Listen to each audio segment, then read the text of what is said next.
Magandang araw sa atin mga kalingap. Mga kalingap, may update po tayo kay Dara sa Baguio.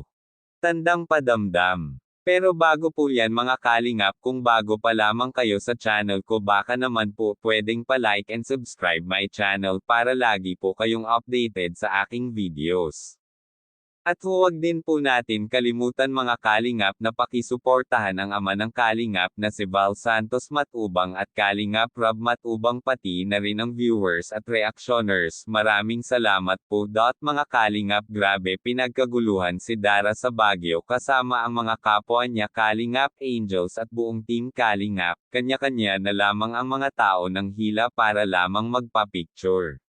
Daig pa nila ang mga artista dito na sadyang dinumog talaga sila, lalo na kay Dara na kung saan ay isa siyang supporter simula umpisa daw ng pag-vlog sa kanya ay kanyang nasubaybayan ito, kaya sinabi niya ito kay Dara ay congrats daw dahil tapos na ang kanyang bahay.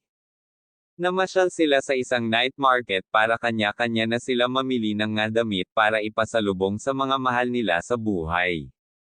Binigyan sila lahat ni Kuya Rab ng pang-shopping at ang unang-una niya ito binigyan ay si Dara.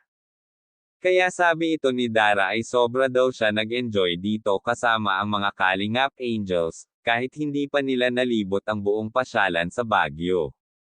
Kaya sa susunod daw babalik pa rin siya dito sa Baguio at sana makakasama na daw ito si Bea.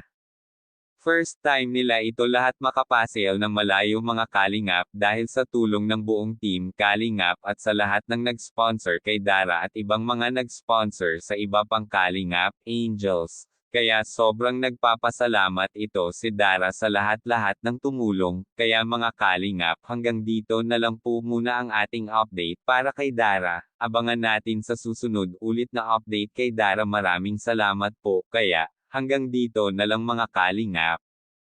Thank you for watching and God bless us all.